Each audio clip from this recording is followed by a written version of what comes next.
Hello friends, RS general studies के YouTube channel पर आप लोगों का स्वागत है। दोस्तों, आज हम बात करने वाले हैं अलंकार पर। दोस्तों, वीडियो अगर पसंद आए तो वीडियो को लाइक करें, शेयर करें और अगर हमारे इस चैनल पर नए हो तो चैनल को सब्सक्राइब करके बेल का आइकन जरूर प्रेस कर लें। तो चलिए दोस्तों, आपको लेकर चलते हैं वीडियो पर। आपको लेकर आए हैं इस वीडियो पे। आज हम बात करने वाले हैं अलंकार पे। तो काव्य की शोभा बढ़ाने वाले शब्दों को अलंकार कहते हैं। जैसे मनुष्य की शोभा आभूषण बढ़ाते हैं, उसी प्रकार काव्य में कौन शोभा बढ़ाता है? अलंकार बढ़ाते हैं। तो काव्य की शोभा बढ़ाने वाले शब्दों को अलंकार कहते हैं। अब बात कर लेते हैं अलंकार कितने प्रकार के होते हैं। तो अलंकार दो प्रकार के होते हैं। अलंकार दो प्रकार के होते हैं। दो अलंकार के दो भेद होते हैं। तो पहला कौन सा है? शब्दालंकार और अर्थालंकार। दोस्तों, इस वीडियो में केवल हम शब्दालंकार के बारे में बात करेंगे, शब्दालंकार, ठीक। अर्थालंकार के बारे में हम दूसरी वीडियो बनाएंगे, उसके बारे में बात करेंगे। आज केवल हम शब्दालंकार के बारे में बात करने वाले हैं। चलिए बात करते हैं शब्दालंकार। शब्दालंकार के कितने भेद होते हैं? तो शब्दालंकार के 5 भेद होते हैं। कौन कौन से हैं? शब्दालंकार में अनुप्रास अलंकार, यमक अलंकार, श्लेष अलंकार, वक्रोक्ति अलंकार और पुनरुक्ति अलंकार। जैसे अनुप्रास, यमक, श्लेष, वक्रोक्ति और पुनरुक्ति अलंकार, ये सब शब्दालंकार के अंतर्गत आते हैं। अब बात कर लेते हैं, इनको एक एक करके बात कर लेते हैं। सबसे पहले है अनुप्रास अलंकार। अब अनुप्रास बात कर लेते हैं। अनुप्रास अलंकार। अनुप्रास अलंकार कहाँ पर होता है? जहाँ पर एक ही वर्ण मतलब से का, खा, गा, घा, ये सभी वर्ण हैं। जहाँ पर एक ही वर्ण या अक्षर दो या दो से अधिक बार आता है, वहाँ अनुप्रास अलंकार होता है, ठीक। जैसे कोई वर्ण, जैसे का हो गया, खा हो गया, चा हो गया, जा हो गया, कुछ भी वर्ण हो, अगर एक या एक से अधिक बार आता है तो वहाँ पर, दो या दो से अधिक बार आता है तो वहाँ पर अनुप्रास अलंकार होता है। अब इसका उदाहरण देख लेते हैं। जैसे दमके दतिया दुति दामिनी। जैसे देखो, इसमें इस शब्द में पहला दा आ रहा है, इसमें भी दा आ रहा है, इसमें भी दा आ रहा है, यानी कि दा शब्द की, दा वर्ण की आवृत्ति मतलब पुनरावृत्ति हो रही है यहाँ पर। इसलिए यहाँ पर कौन सा अलंकार होगा? यहाँ पर होगा अनुप्रास अलंकार। इसके और उदाहरण देख लेते हैं। जैसे तरणी तनुजा तट तमाल तरवर बहुछाए। तो यहाँ पर भी देखो, तर ता सब जगह ता आ रहा है, इसलिए यहाँ पर कौन सा अलंकार होगा? अनुप्रास अलंकार होगा, ठीक दोस्तों। अब जैसे भाई कहा करते हैं, चंदू के चाचा ने चांदी के चम्मच से चटनी चटाई। तो ये जो चा वर्ण है वो चार बार बार आ रहा है। और जैसे होता है मछुआरे मद्रास में मछली मारते मारते मर मिटे। तो इसमें भी माँ वर्ण की आवृत्ति बार बार हो रही है, तो इसमें भी अनुप्रास अलंकार होता है। तो दोस्तों, अनुप्रास अलंकार 5 प्रकार का होता है। इसको हम बाद में लास्ट में डिटेल में बात करेंगे। अभी हम बात कर लेते हैं दूसरे अलंकार। दूसरा अलंकार यमक अलंकार। तो ये यमक अलंकार एक अर्थालंकार, शब्दालंकार का ही एक भेद है। पहला अलग कौन सा अलंकार है? अनुप्रास अलंकार हो गया, और दूसरा अलंकार है यमक अलंकार। तो दोस्तों, अनुप्रास अलंकार में क्या था? अनुप्रास में किसी वर्ण की आवृत्ति हो रही थी, और इसमें यमक अलंकार में शब्द की आवृत्ति, जहाँ पर एक ही शब्द कई बार आता है परंतु उसके अर्थ अलग अलग हो, वहाँ यमक अलंकार होता है। मतलब कोई वर्ण आ गया तो उसके लेकिन अर्थ अलग अलग हो। आया तो है 2 बार लेकिन अलग अलग हो। जैसे काली घटा का घमंड घटा। तो जैसे जो घटा है, घटा 2 बार आया है, तो लेकिन इसमें उस दोनों 2 बार आया, लेकिन दोनों का अर्थ अलग अलग है। तो पहली काली, जिससे जो घटा, पहली घटा का अर्थ है बादल, और दूसरी घटा का अर्थ मतलब जो घट गया। जैसे कहीं काली घटा, जो काली घटा है, जो आसमान का जो बादल है, उसका जो घमंड घट गया, इसका अर्थ ये है। इसलिए यहाँ पर देखो 2 घटा आए लेकिन उनका अर्थ अलग अलग है, ठीक। अब बात कर लेते हैं इसे, कनक कनकते 100 गुनी मादकता अधिकाय, ई खाए बौराजग ई पाए बौराए। तो पहले कनक का अर्थ क्या हो गया? धतूरा हो गया, और दूसरे कनक का अर्थ हो गया सोना हो गया, ठीक। ये धतूरा भी, ये जो धतूरा का पर्यायवाची भी कनक होता है, और सोने का भी पर्यायवाची कनक होता है, ठीक, याद रखिएगा। और तीसरा उदाहरण देख लेते हैं। 3 बेर वह 3 बेर खाती है। मतलब 3 बेर, ये देखो बेर 2 बार आया ना, बेर 2 बार आया। तो बेर, पहली बेर का मतलब है 3 बेर। बेर मतलब जो बेर जो फल होता है, और दूसरे बेर का मतलब है बार, मतलब 3 बेर वह 3 बार खाती है। मतलब 3 बेर वह 3 बार खाती है, इसका अर्थ ये हो गया, ठीक दोस्तों, याद रखिएगा। पहला कौन सा है? अनुप्रास अलंकार। दूसरा होगा यमक अलंकार। अब तीसरे की बात कर लेते हैं, श्लेष अलंकार की। चलिए श्लेष अलंकार की बात कर लेते हैं। जहाँ मतलब ही होता है चिपका हुआ, चिपका हुआ, श्लेष का मतलब चिपका हुआ।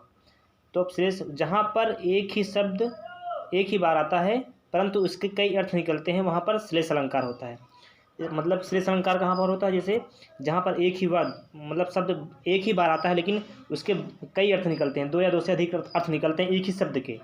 तो वहाँ पर श्लेष अलंकार होता है, मतलब एक ही शब्द में चिपके रहते हैं कई सारे अर्थ।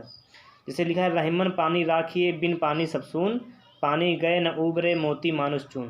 तो यहाँ पर जो पानी है उसकी कीमत 3 लोगों में अलग अलग है। मोती की अलग कीमत है, मोती में पानी की अलग कीमत है, मनुष्य में अलग की कीमत है, और चून में अलग की कीमत है। तो पानी शब्द एक ही बार आया लेकिन उसकी कीमत अलग अलग है। ठीक है दोस्तों, अब बात कर लेते हैं दूसरे उदाहरण की। चरण धरत चिंता करत, चितवत चारि ओर, सुबरन को खोजत फिरत कवि व्यभिचारी चोर। तो यहाँ पर जो सुबरन शब्द आया है उसके 3 अर्थ हैं। जो कवि के मतलब कवि के पक्ष में होगा सुंदर लेखनी होगी। जो सुबरन शब्द है जो कवि के पक्ष में होगा उसका क्या अर्थ होगा? कवि के पक्ष में होगा सुंदर लेखनी।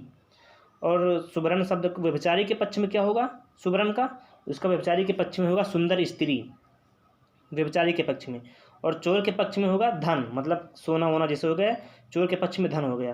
वो मतलब चिंता करते हुए मतलब ढूंढ रहे हैं, ये बात कही जा रही है इसमें। ठीक दोस्तों, अब बात कर लेते हैं अगले अलंकार की, वक्रोक्ति अलंकार। पहला अलंकार हो गया अनुप्रास अलंकार, दूसरा हो गया यमक अलंकार, तीसरा हो गया श्लेष अलंकार। अब शब्दालंकार में वक्रोक्ति अलंकार चौथा अलंकार है। तो बात कर लेते हैं वक्रोक्ति अलंकार कहाँ पर होता है?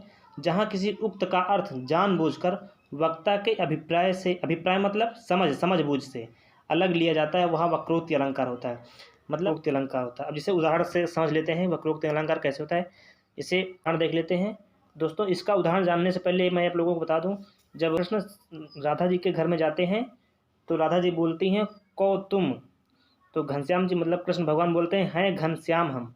तो यहाँ पर घनश्याम मतलब अपने आप को कह रहे हैं, लेकिन राधा जी समझ लेती हैं कि घनश्याम वही हैं कृष्ण भगवान, लेकिन उनसे मजाक करने लगती हैं कि घनश्याम तो बरसों जाएगी, मतलब घनश्याम का अर्थ भी होता है बादल। तो मतलब कहने कि तुम बरसों जाके यहाँ पर क्या कर रहे हो। और दूसरा देख लेते हैं, तो द्वार पर को, तो कह रही प्रिय हरि, मतलब मैं हरि हूँ, मतलब मैं तुम्हारा प्रिय हरि हूँ। तो कहती हैं तरु शाखा जाऊँ, मतलब कि हरि का मतलब, अब हरि का मतलब राधा जी क्या समझ रही हैं? राधा जी समझ रहे हैं कि बंदर। तो कह रही हैं शाखा पर जाओ, मतलब पेड़ पर जाओ, यहाँ पर क्या कर रहे हो। तब फिर कृष्ण भगवान नहीं समझने पाए कि मतलब हो सकता है ना समझें, तो फिर कहता है प्रिय मधुसूदन, मतलब मैं मधुसूदन हूँ। तो राधा जी समझती हैं कि मधुसूदन का मतलब क्या होता है? भंवरा होता है। तो तेरो को काम, मतलब राधा जी बोलती हैं तेरो को काम। तो यहाँ पर कौन सा अलंकार होगा दोस्तों? यहाँ पर होगा अलंकार वक्रोक्ति अलंकार होगा। ठीक दोस्तों, यहाँ पर मतलब सब समझबूझ का फेर हो रहा है। ठीक दोस्तों, इसलिए यहाँ पर वक्रोक्ति अलंकार होगा। वक्र मतलब टेढ़ा मेढ़ा, उक्ति मतलब कथन, इसलिए वहाँ पर वक्रोक्ति मतलब टेढ़ा मेढ़ा समझ में आ रहा है। अब बात कर लेते हैं पुनरोक्ति अलंकार की। पुनरोक्ति अलंकार वहाँ पर होता है जहाँ पर एक ही वर्ण अक्षर मतलब शब्द बार बार आता है लेकिन उसका भी अर्थ समान होता है। जहाँ पर एक ही शब्द लगातार आए परंतु उनके अर्थ समान हो, वहाँ पुनरोक्ति अलंकार होता है। जैसे उदाहरण देख लेते, जैसे धीरे धीरे फिर बढ़ा चरण, मतलब धीरे धीरे 2 बार आया है लेकिन इनका अर्थ समान ही है, मतलब धीरे धीरे मतलब धीरे धीरे। ठीक, इनका अर्थ समान ही है। ये निराला जी द्वारा लिखा गया है। अब बात कर लेते हैं जो अनुप्रास अलंकार के कितने भेद होते हैं। जो शुरुआत में बात किया था, अनुप्रास अलंकार के 5 भेद होते हैं। तब बात कर लेते हैं कौन कौन से अनुप्रास अलंकार में। छेकानुप्रास, वृत्त्यानुप्रास, लाटानुप्रास, श्रुत्यानुप्रास और अंत्यानुप्रास, ये अनुप्रास के 4-5 भेद होते हैं। ठीक दोस्तों, बात कर लेते हैं कौन कौन से। छेकानुप्रास, वृत्त्यानुप्रास, लाटानुप्रास, श्रुत्यानुप्रास और अंत्यानुप्रास। अब इनको एक एक करके डिटेल में पढ़ लेते हैं। तो बात कर लेते हैं छेकानुप्रास की। छेकानुप्रास कहाँ होता है? जहाँ पर एक वर्ण की आवृत्ति केवल एक बार हो वहाँ छेकानुप्रास होता है। मतलब वर्ण हो लेकिन एक बार से अधिक पुनरावृत्ति ना हो। जैसे रहीमन रहिला की भली, तो रहीमन रावण और रावण केवल एक ही बार पुनरावृत्ति हुई, तीसरी बार नहीं हुई। ठीक दोस्तों, तो यहाँ पर कौन सा होगा? छेकानुप्रास। ठीक दोस्तों, यहाँ पर छेकानुप्रास हो गया। अब बात कर लेते हैं वृत्त्यानुप्रास की। तो वृत्त्यानुप्रास कहाँ पर होता है?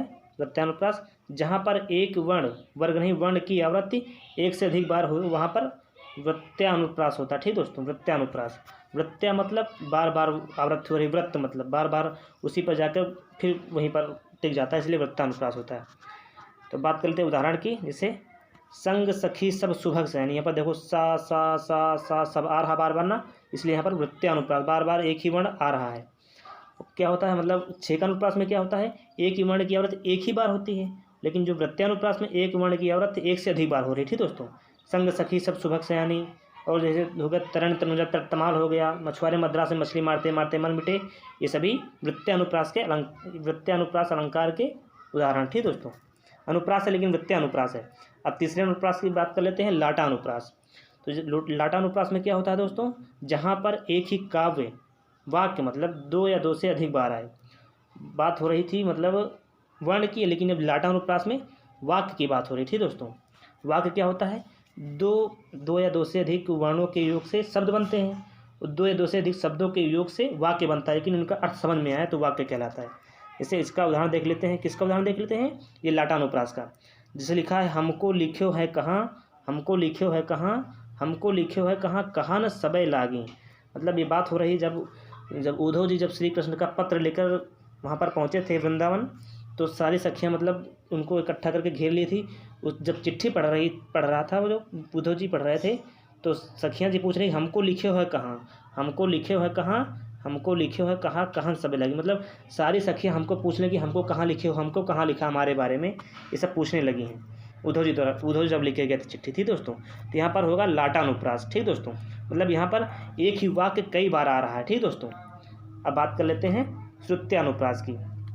तो श्रुत्य अनुप्रास में क्या होता है, इस अनुप्रास का अंतिम वर्ण, जिस अनुप्रास का अंतिम वर्ण एक समान होता है। ठीक दोस्तों, अंतिम वर्ण एक समान होता है। जैसे अब कोई बात कर लेते हैं, कहत नटत रिझत खिजत मिलत खिलत लज्जात, मतलब इसका अंतिम वर्ण एक समान हो रहा है, अंतिम वर्ण। ठीक दोस्तों, इसलिए यहाँ पर कौन सा अलंकार होता है, श्रुत्य अनुप्रास। श्रुत्य मतलब सुनने में ही अंतिम, कहत नटत रिझत ता आ रहा है, या मतलब सुनने में ही समझ में आ रहा है भाई अंत्य अनुप्रास है, मतलब श्रुत्य अनुप्रास, सुनने में ही समझ में आ रहा है कि अनुप्रास है, इसलिए यहाँ पर श्रुत्य अनुप्रास। ठीक दोस्तों, अब बात कर लेते हैं अंत्य अनुप्रास की। जहाँ पंक्तियों का अंतिम वर्ण मतलब वर्ण एक समान हो, वहाँ पर अंत्य अनुप्रास होता है। अब अंत्य अनुप्रास का उदाहरण क्या होता है, जैसो कोई दोहा लीजिए, कोई जैसे चौपाई ले लीजिए। हनुमान चालीसा की एक चौपाई है, जय हनुमान ज्ञान गुण सागर, जय कपीस तिन लोग उजागर। तो उसमें उस मतलब वाक्य का अंतिम वर्ण रा आ रहा है ना।